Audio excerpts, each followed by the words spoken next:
رسول کریم اما بعد بسم اللہ الرحمن الرحیم۔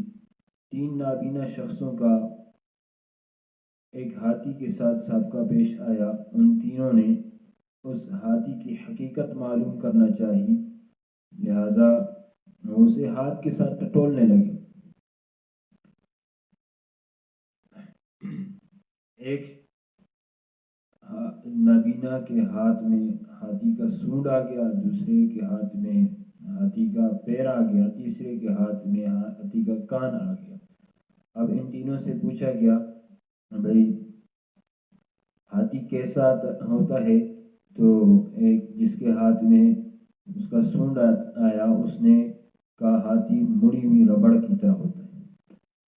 دوسرے سے پوچھا گیا کہ بھئی ہاتھی کیسا ہوتا ہے؟ اس کے ہاتھ میں ہاتھی کی ٹانگ آئی، اس نے کہا ہاتھی لمبا ہوتا ہے۔ تیسرے سے پوچھا گیا بھئی ہاتھی کیسا ہوتا ہے؟ تو اس کے ہاتھ میں ہاتھی کا کان آیا تھا، اس نے کہا ہاتھی پتے کی طرح ہوتا ہے۔ اب یہ تینوں شخص اس ہاتھی کی حقیقت پر مطلع نہ ہو سکے، ان کو معلوم نہ ہو سکے کہ ہاتھی کیسا ہوتا ہے۔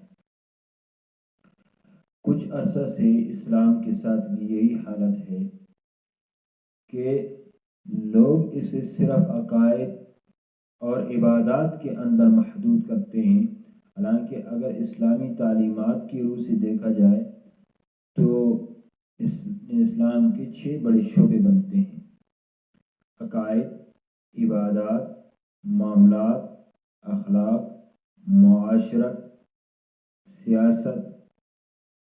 یہ اسلام کے 6 بڑے شعبے بنتے ہیں، لیکن اس کو محدود کر دیا گیا ہے عبادات اور عقائد کے اندر۔ اس کو محدود کرنے کی 3 بڑے اسباب ہیں۔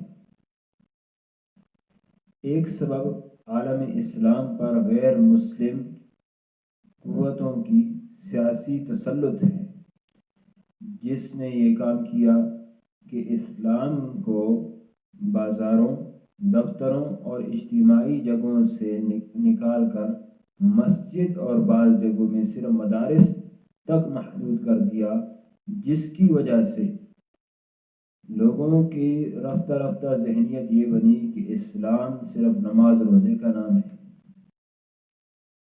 دوسرا سبب سیکولر ذہنیت ہے، جس نے سامراجی تعلیم کے زیر اثر پرورش پائی ہے، جس کا نظریہ یہ ہے کہ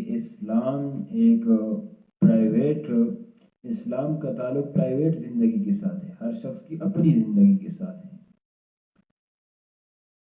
تیسرے نمبر پر ہماری اپنی کوتاہی ہے کہ ہم نے عقائد اور عبادات پر تو بہت زیادہ توجہ دی ہے، لیکن اخلاق، معاشرت اور معاملات ان پر اتنی توجہ نہیں دی۔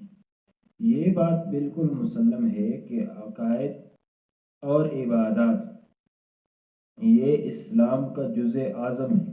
خود نبی علیہ السلام نے جن 5 چیزوں کو اسلام کی بنیاد قرار دیا ہے، ان میں سے ایک کا تعلق عقیدے کے ساتھ ہے اور باقی 4 کا تعلق عبادت کے ساتھ ہے۔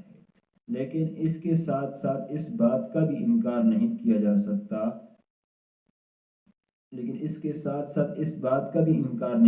سکتا کہ اسلام صرف عقائد اور عبادات کے اندر محدود ہے، معاملات اور اخلاق، معاشرت کے ساتھ اس کا کوئی تعلق نہیں،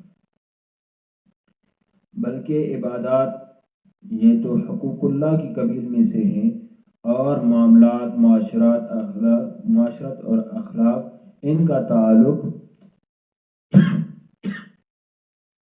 حقوق العباد کے ساتھ ہے۔ اور حقوق اللہ تو اللہ رب العزت توبہ کے ذریعے معاف کر دیں گے، لیکن حقوق العباد اس کی معافی اس وقت تک نہیں ہوگی جب تک اس بندے کو اس کا حق پہنچانا دیا جائے، یا وہ بندہ خود اپنی خوش طبعی کے ساتھ انسان کو معاف نہ کر دے۔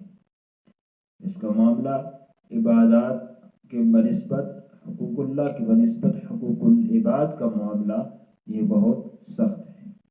لہذا جہاں ان چیزوں پر زور دینے، عقائد اور عبادات پر زور دینے کی ضرورت ہے، اس کے ساتھ ساتھ اخلاق، عبادات اور معاشرت، ان پر بھی زور دینے کی ضرورت ہے تاکہ لوگ مکمل دین پر عمل ہو سکے۔